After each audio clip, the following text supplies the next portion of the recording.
Hello everyone, मैं हूं doctor विकास और आज का जो टॉपिक हम लोग शुरू करने जा रहे हैं वो है केमिकल रिएक्शंस एंड इक्वेशन। ये जो चैप्टर है वो सीबीएसई बोर्ड क्लास 10th का सबसे पहला चैप्टर है। और क्योंकि ये 9th क्लास से बच्चे जब 10th क्लास में पहुंचते हैं और अचानक से उन्हें केमिकल इक्वेशंस पढ़नी पड़ती हैं तो उनको काफ़ी ज़्यादा प्रॉब्लम होना शुरू हो जाती है। तो उनके लिए कि ये चैप्टर उनको बहुत इजी लगे, आसानी से समझ में आए, मैं ये वीडियो बना रहा हूँ। तो चैप्टर का नाम है हमारा केमिकल रिएक्शंस एंड इक्वेशंस। सबसे पहले तो हम ये जानें कि कोई भी सब्सटेंस या केमिकल फार्मूला क्या होता है। केमिकल फार्मूला, अगर हम किसी कंपाउंड का केमिकल फार्मूला जाने तो वो क्या होता है, क्योंकि कोई भी केमिकल चेंज करने के लिए, केमिकल चेंज को दिखाने के लिए हमें सब्सटेंस का केमिकल फार्मूला पता होना चाहिए। तो केमिकल फार्मूला क्या होता है? एक सिंबॉलिक रिप्रेजेंटेशन होता है, symbolic representation of a chemical substance. कोई भी केमिकल सब्सटेंस अगर हम ले लें तो उसका सिंबल के फॉर्म में हम किस तरह से दिखा सकते हैं, वो उसका क्या कहलाता है? केमिकल फार्मूला कहलाता है। फॉर एग्जांपल के लिए, जैसे अगर हम वाटर की बात करें तो वाटर का जो केमिकल फार्मूला होता है वो होता है H2O। ठीक है, इसी तरह से अगर हम सल्फ्यूरिक एसिड की बात करें, सल्फ्यूरिक एसिड, तो इसका जो केमिकल फार्मूला होता है वो होता है H2SO4। इसी तरह से और भी ढेर सारे ले सकते हैं, जैसे कार्बन डाइऑक्साइड की अगर बात करें तो the chemical formula of chemical carbon dioxide is CO2। और अगर हम कॉमन सॉल्ट की बात करें, जो घर में यूज़ करते हैं कॉमन सॉल्ट यानी सोडियम क्लोराइड, और उसका फार्मूला होता है NaCl। तो ये जो फार्मूले हैं इनको कहा जाता है केमिकल फार्मूला, यानी किसी भी केमिकल सब्सटेंस को रिप्रेजेंट करने का तरीका। ओके, नाउ अब बात करते हैं कि केमिकल रिएक्शंस होती कब हैं। केमिकल रिएक्शंस के लिए हमें पता होना चाहिए केमिकल चेंज क्या होता है। What is chemical change? तो केमिकल चेंज का मतलब होता है when a change in a chemical substance, कोई भी केमिकल सब्सटेंस हो, है ना, substance a change in a chemical substance to form a new substance, है ना, substance with different properties, यानी कोई भी केमिकल सब्सटेंस अगर किसी नए सब्सटेंस में बदल जाता है, प्रॉपर्टीज, हाँ, तो किसी नए सब्सटेंस में बदल जाता है और उसकी प्रॉपर्टी जिनसे वो बना है उनसे एंटायरली डिफरेंट होती हैं, तो उसको बोला जाता है केमिकल चेंज। जैसे फॉर एग्जांपल के लिए मान लेते हैं हम हाइड्रोजन का रिएक्शन अगर हम ऑक्सीजन से करा दें तो इट विल फॉर्म वाटर। सबसे पहले इसको बैलेंस कर लें, 2 हाइड्रोजन है 2 हैं, ऑक्सीजन 2 है, यहाँ 1 है तो इसको 2 कर लेंगे। इसकी वजह से हाइड्रोजन 4 हो गया तो इसको भी 2 कर लेंगे। तो ये हमारी बैलेंस्ड इक्वेशन है। अगर हम इसमें देखें तो जो हाइड्रोजन है वो एक combustible gas, highly combustible gas है ये, और जो ऑक्सीजन है वो सपोर्ट करता है कंबशन को, सपोर्ट्स कंबशन, यानी ऑक्सीजन अगर नहीं होगा तो कहीं भी कंबशन का प्रोसेस नहीं होता है। लेकिन इन दोनों के कॉम्बिनेशन से जो नया सब्सटेंस बना, ठीक है, जो नया बना यानी वाटर बना, ये neither support combustion, neither combust, ठीक है, neither combust and nor support combustion, है ना, और ना ही ये कंबशन को क्या करता है, सपोर्ट करता है। तो मतलब हुआ कि ये जो हमारा नया सब्सटेंस बन रहा है किस किस की हेल्प से, हाइड्रोजन और ऑक्सीजन की हेल्प से। तो ये जो नया सब्सटेंस बन रहा है इसकी प्रॉपर्टी इन दोनों से अलग है, हाइड्रोजन से भी अलग है, ऑक्सीजन से भी अलग है, क्योंकि हाइड्रोजन एक कंबस्टिबल गैस है, वाटर कंबस्ट तो होता ही नहीं, और ऑक्सीजन सपोर्ट करता है कंबशन को, वाटर तो और आग को बुझाता है। तो इस तरह से अगर देखें तो इसकी प्रॉपर्टी जो होती है एंटायरली चेंज है जिनसे वो बना है। तो इस तरह के प्रोसेस को बोलते हैं हम chemical change.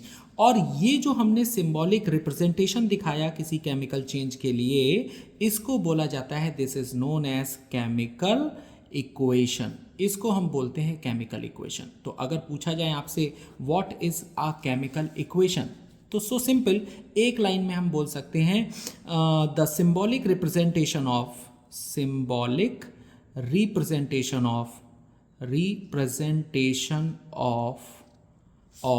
A chemical change, यानी किसी केमिकल चेंज का अगर हम सिंबल के फॉर्म में, यानी ये देखिए सिंबल के फॉर्म में दिखाया, hydrogen when react with oxygen to form water, we can also write like this कि हाइड्रोजन, ठीक है, ये हाइड्रोजन है और इसका रिएक्शन अगर हम ऑक्सीजन से करा दें, oxygen, it will form water, हम इस तरह से भी लिख सकते थे। तो ये अगर हम देखें तो ये सिंबल नहीं है, इसको हमने वर्ड में लिख दिया, तो this one is known as word equation. इसको क्या बोला जाता है? Word equation. ठीक है, तो वर्ड इक्वेशन जो होती है उसमें हमें किसी भी कंपाउंड का सिंबल नहीं पता चलता, लेकिन अगर इसी को हम सिंबल के फॉर्म में लिख दें तो इस सिंबल के फॉर्म में लिखा हुआ जो ये केमिकल चेंज होता है इसको हम बोलते हैं केमिकल इक्वेशन।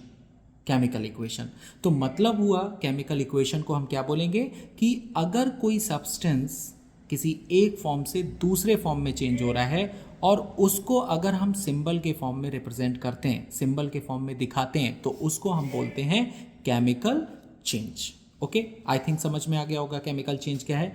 नाउ अब हम जो केमिकल चेंजेस हैं उनको आइडेंटिफाई कैसे करते हैं, तो next topic is identification of chemical change. कोई भी केमिकल चेंज हो रहा है तो हम कैसे उसको आइडेंटिफाई करेंगे कि वहाँ पर केमिकल चेंज हो रहा है, तो इसमें सबसे पहला है by evolution of heat, evolution of heat और एब्जॉर्प्शन ऑफ हीट, एब्जॉर्प्शन है ना, एब्जॉर्प्शन ऑफ हीट, या तो हीट निकल रही होगी या तो हीट एब्जॉर्ब हो रही होगी, तो इस तरह के जो चेंजेस होते हैं उनसे भी हम केमिकल चेंजेस को आइडेंटिफाई कर सकते हैं। जैसे फॉर एग्जांपल अगर कहीं पर हीट इवॉल्व हो रही है, इवॉल्व हो रही है मतलब निकल रही है, किसी केमिकल रिएक्शन में निकल रही है, तो इस तरह के प्रोसेस को एक्सोथर्मिक प्रोसेस कहा जाता है। एक्सोथर्मिक प्रोसेस, एक्सोथर्मिक प्रोसेस यानी those process in which heat energy is evolve, यानी किसी केमिकल चेंज में अगर कहीं कोई हीट एनर्जी निकल रही है then the process is called exothermic. और अगर कहीं पर एब्जॉर्प्शन ऑफ हीट हो रहा है यानी हीट एब्जॉर्ब हो रही है, तो इस तरह के चेंजेस को बेटा, इस तरह के हीट एब्जॉर्प्शन के प्रोसेस को बोला जाता है एंडोथर्मिक प्रोसेस। एंडोथर्मिक प्रोसेस और एंडोथर्मिक केमिकल चेंज, एंडोथर्मिक। अब इन दोनों के एग्जाम्पल को हम समझते हैं, एक रियल लाइफ एग्जाम्पल से ले लेते हैं जिनसे आपको समझना बहुत आसान होगा। एक आता है क्विक लाइम, इसको CaO, इसको बोला जाता है क्विक लाइम, इसका केमिकल नेम होता है कैल्शियम ऑक्साइड, कैल्शियम ऑक्साइड। अब इस कैल्शियम ऑक्साइड को अगर हम वाटर के साथ रिएक्ट करा दें, आप कहोगे तो ये रियल लाइफ से कैसे जुड़ा है सर, तो सिंपल सी बात है, रियल लाइफ इसलिए जुड़ा है कि अगर आप किसी पेंट, मतलब जो पेंट वाले होते हैं उनकी शॉप पे जाओगे और उनसे अगर चूना मांगोगे तो वो कैल्शियम ऑक्साइड देते हैं आपको। उस कैल्शियम ऑक्साइड के स्टोन को घर पे लाकर एक थोड़े से किसी ग्लास में या किसी बकेट में आप थोड़ा सा पानी लेकर और उसमें को रख दोगे तो यू विल फाइंड ये जो पानी होगा वो धीरे धीरे उबलना शुरू हो जाएगा और बनाएगा calcium hydroxide, calcium hydroxide, and lot of energy is evolve. तो आपको कैसे पता चलेगा हीट एनर्जी निकल रही है, तो आप जब उस पॉट को छू कर देखोगे वो बहुत गर्म हो चुका होगा। ठीक है, तो एक्सोथर्मिक रिएक्शन में हीट निकलती है और जिस पॉट में रिएक्शन कराते हैं वो हीट करने लगता है। नाउ अगला प्रोसेस है एंडोथर्मिक प्रोसेस। एंडोथर्मिक प्रोसेस का मतलब हुआ जिसमें हम हीट एनर्जी प्रोवाइड कर रहे हैं, और इसका एग्जांपल हो गया जैसे अगर हम कैल्शियम कार्बोनेट ले लें, दिस इज चॉक, हम ले सकते हैं। तो कैल्शियम कार्बोनेट को अगर ले लें और इसको हाई टेम्परेचर पर अगर हीट करते हैं तो it will break into calcium oxide and CO2 gas. ठीक है, अब CO2 गैस या कैल्शियम ऑक्साइड को कैसे पहचानेंगे, तो ध्यान दीजिएगा, ये जो हमने कैल्शियम हाइड्रोक्साइड यहां बनाया CaOH का होल ट्वाइस, अगर इसमें हम इस CO2 गैस को किसी तरह से पास कर दें, किसी तरह से कैसे, केमिस्ट्री लैब में एक पासिंग ट्यूब होती है, जैसे कि मान लो ये टेस्ट ट्यूब है, this is a test tube, और इसमें आपने कैल्शियम कार्बोनेट को हीट किया, यहाँ से हमने क्या किया, बर्नर जलाकर और इसको हीट किया।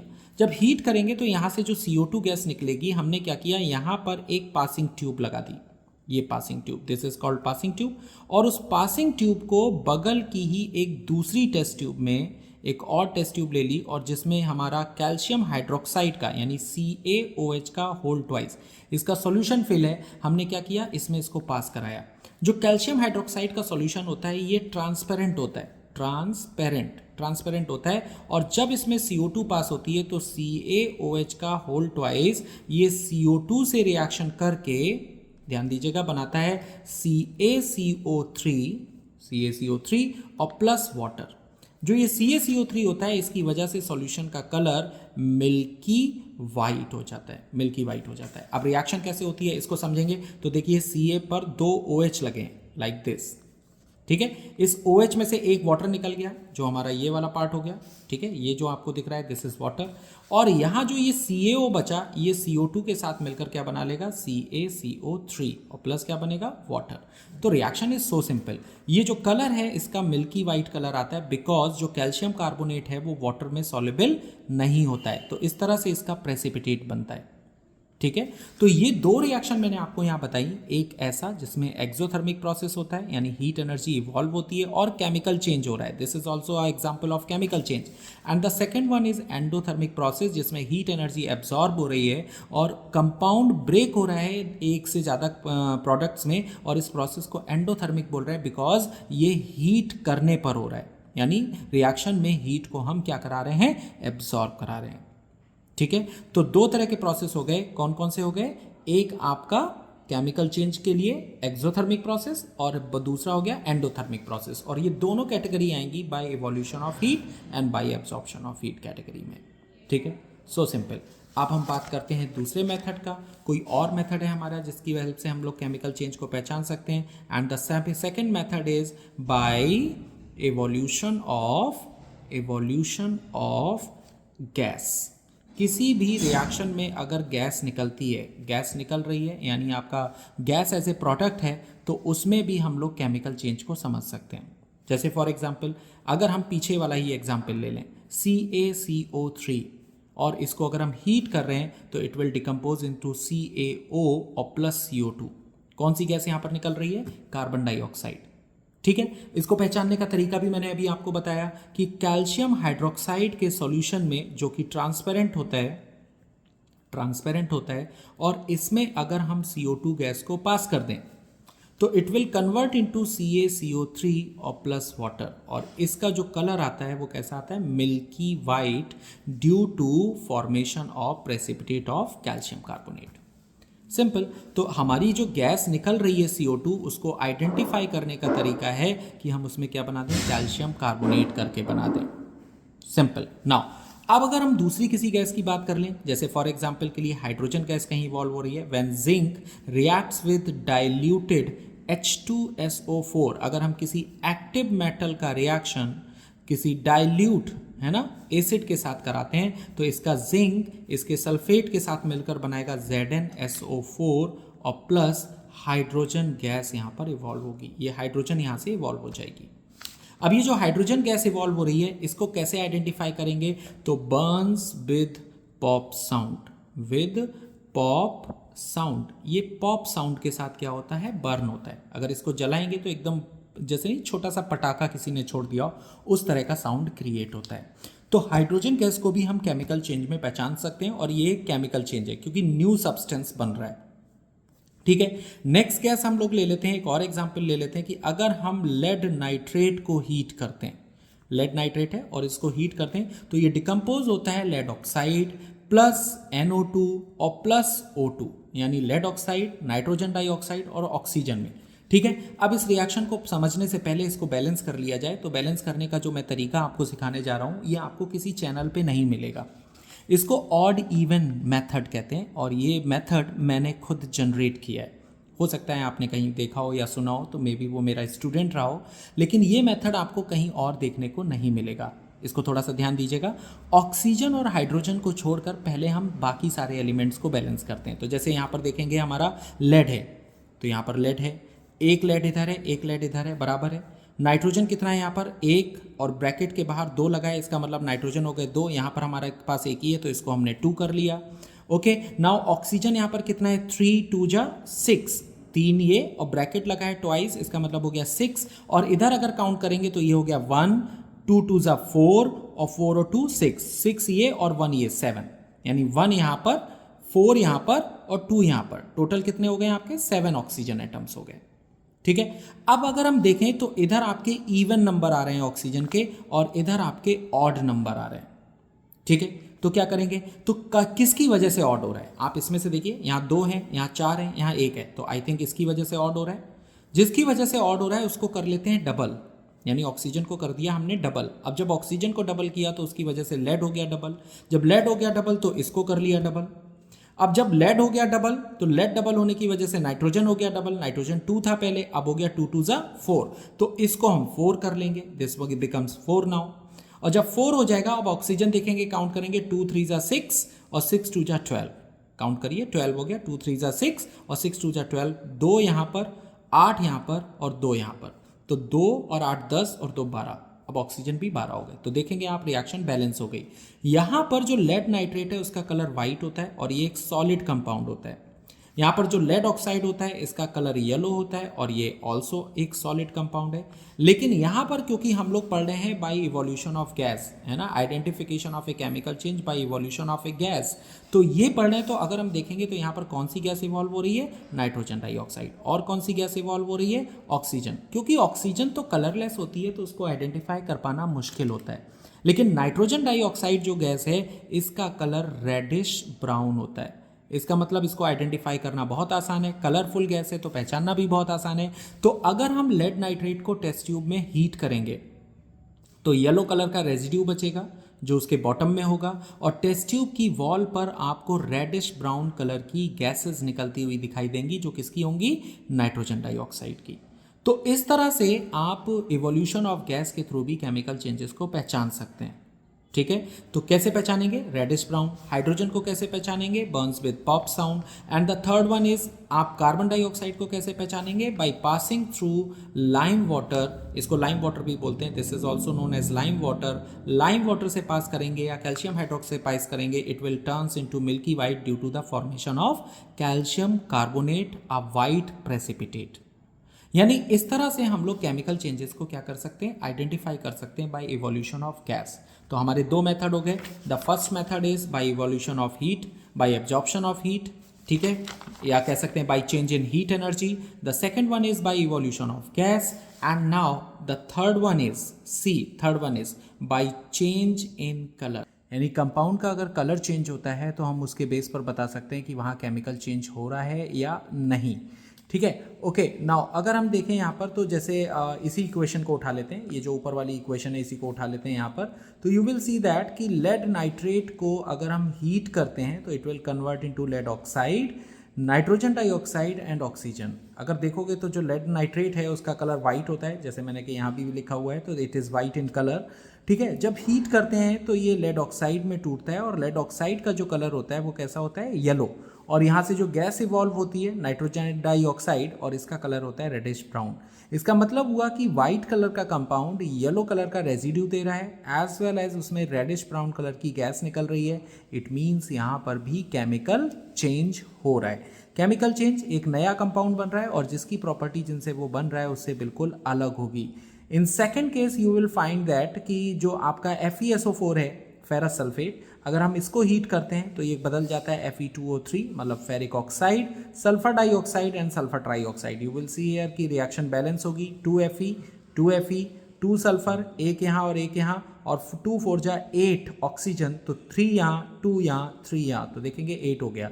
यानी रिएक्शन बैलेंस है। ध्यान रखिएगा, कोई भी केमिकल चेंज अगर हम सिंबल के फॉर्म में दिखा रहे हैं या कहीं भी कोई भी एग्जाम्पल लिख रहे हैं, रिएक्शन को अनबैलेंस्ड नहीं छोड़ना है, ऑलवेज उसको बैलेंस करना है। यहाँ तक कि बोर्ड के एग्जाम में भी अगर सपोज डेट किसी रिएक्शन का एग्जाम्पल पूछा जा रहा है, आपसे कहा जा रहा है, तो उसको आप बैलेंस जरूर करिए, भले आपके पेपर में ये लिखा हो या ना लिखा हो। Reaction should be balanced every time. Okay, now तो ये जो फेरस सल्फेट है इसका कलर कैसा है, ग्रीन है, और इसको जब हीट करते हैं तो it will convert into ferric oxide जिसका कलर रेडिश ब्राउन होता है। ये रस्ट होता है, रस्ट कहलाता है ये। और sulphur dioxide and sulphur trioxide gases are evolve.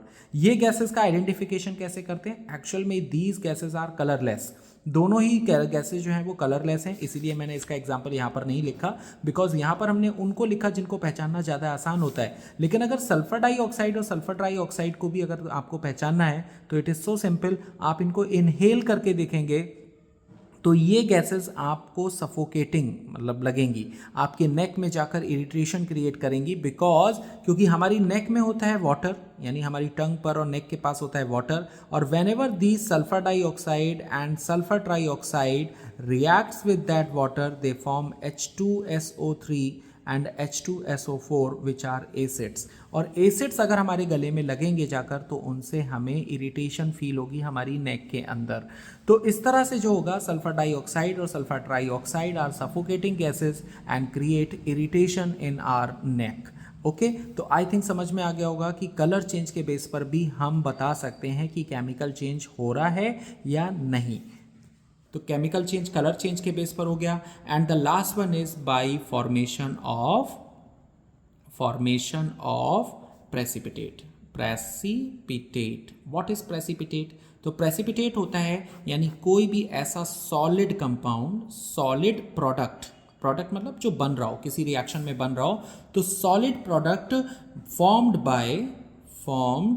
By reaction between two soluble compounds. कोई भी दो सॉल्युबल कंपाउंड्स ले लें और उनका रिएक्शन आपस में करा दें, सॉल्युबल मतलब वाटर सॉल्युबल, और उनका अगर आपस में रिएक्शन करा दें और कोई एक ऐसा प्रोडक्ट बन जाए जिसके पार्टिकल्स हमको सॉल्यूशन में दिखाई देने लगें, यानी सॉलिड पार्टिकल्स दिखाई देने लगें, तो इस तरह की रिएक्शन को क्या बोलते हैं? Precipitation reaction. और जो सॉलिड सब्सटेंस फॉर्म होता है उसको बोलते हैं प्रेसिपिटेट। जैसे फॉर एग्जाम्पल के लिए मान लो कि हमने रिएक्शन AgNO3 जो कि वाटर सॉल्युबल होता है, वाटर सॉल्युबल यानी इसका हमने एक्वस सॉल्यूशन ले लिया, और इसका रिएक्शन NaCl सॉल्ट, ये भी सॉल्युबल होता है, वाटर में सॉल्युबल होता है, और इनका आपस में रिएक्शन कराया तो इसका Ag इसका Cl आपस में मिलकर बनाएंगे AgCl, जो एक वाइट कलर का PPT बनता है, यानी इसके पार्टिकल हमको दिखाई देने लगेंगे, और प्लस हमारा NaNO3 बनेगा जो कि सॉल्युबल होता है, ये सॉल्युबल होगा, यानी ये पानी में सॉल्युबल हो जाएगा और AgCl का वाइट PPT दिखेगा, इसके पार्टिकल छोटे छोटे पार्टिकल हमको नजर आने लगेंगे। तो अगर हम देखें बेटा तो यहाँ पर फॉर्मेशन ऑफ प्रेसिपिटेट के लिए नीचे की तरफ एरो लगाते हैं, और गैसेस के इवोल्यूशन के लिए ऊपर की तरफ एरो लगाते हैं इस तरह से, और लिक्विड के लिए किसी तरह का कोई एरो नहीं लगाते हैं। इसी तरह से एक और सल्फर रिएक्शन ले लेते हैं, जैसे BaCl2 को ले लें, बेरियम क्लोराइड, इसको है ना, ये भी वाटर सॉल्युबल होता है, ये वाटर सॉल्युबल है, और अगर इसका रिएक्शन हम लोग करा दें किसी के साथ, जैसे सपोज दैट हमने सोडियम सल्फेट के साथ करा दिया Na2SO4, ठीक है, ये भी वाटर में सॉल्युबल होता है। आप ध्यान रखिए सोडियम और पोटेशियम के सारे कंपाउंड पानी में सॉल्युबल होते हैं।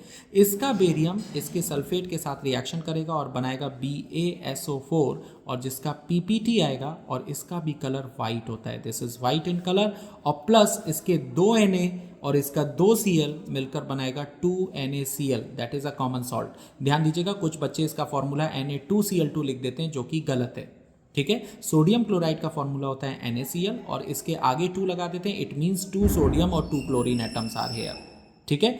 तो ये जो आपकी रिएक्शन है this is known as precipitation reaction, क्योंकि यहाँ पर BaSO4 का प्रेसिपिटेट बन रहा है, यहाँ AgCl का प्रेसिपिटेट बन रहा है, और एक सॉलिड कंपाउंड बन रहा है जिसकी प्रॉपर्टी जिनसे वो बन रहा है उनसे एंटायरली डिफरेंट है, और इस तरह से जो रिएक्शन होगी उसको प्रेसिपिटेशन रिएक्शन कहेंगे, और ये भी एक टाइप का केमिकल चेंज है। तो इतने तरीके से हम लोग क्या पहचान सकते हैं, इतने तरीके से हम पहचान सकते हैं कि केमिकल चेंज कहाँ कहाँ होते हैं। सबसे पहले by change in energy, by evolution of heat और by absorption of heat, exothermic and endothermic process. The second method is by evolution of gas, कहीं पे गैस इवॉल्व हो रही है तो इसका मतलब हो गया वहाँ पर केमिकल चेंज है। The third one is by change in colour, यानी किसी कंपाउंड के कलर में चेंज हो रहा है, जैसे यहाँ व्हाइट से येलो हो रहा है लेड नाइट्रेट लेड ऑक्साइड, और फेरस सल्फेट ग्रीन से रेडिश ब्राउन में कन्वर्ट हो रहा है फेरिक ऑक्साइड। तो अगर कहीं कलर चेंज हो रहा है तो भी हम उसको केमिकल चेंज कहेंगे, और कहीं पर अगर प्रेसिपिटेट फॉर्मेशन हो रहा है यानी दो सॉल्युबल कंपाउंड की हेल्प से एक कोई इनसॉल्युबल कंपाउंड बना दे रहे हैं तो उसको भी हम क्या बोलेंगे, प्रेसिपिटेशन रिएक्शन बोलेंगे। और इसमें भी केमिकल चेंज हो रहा है। इन सारी रिएक्शंस में जो भी नया कंपाउंड बन रहा है वो अपने रिएक्टेंट से बिल्कुल अलग प्रॉपर्टी रखता है। इसका मतलब ये सारे के सारे कोई भी चेंज केमिकल फिजिकल चेंज नहीं है, सारे के सारे आपके केमिकल चेंज है। आई होप ये स्टार्टिंग का जो पार्ट है, इस चैप्टर का स्टार्टिंग का जो पार्ट है ईजिली समझ में आएगा, और इस जो पढ़ाया है मैंने इस पेपर पे जो मैंने लिखा है इसका पीडीएफ आपको इस वीडियो के नीचे लिंक में मिल जाएगा। आप उसको वहाँ से आसानी से डाउनलोड कर सकते हैं, प्रिंट कर सकते हैं और पढ़ने के लिए वीडियो देखते हुए इस प्रिंट के साथ आप जब बैठेंगे पढ़ने के लिए वीडियो देखेंगे तो आपको आसानी से समझ में भी आएगा।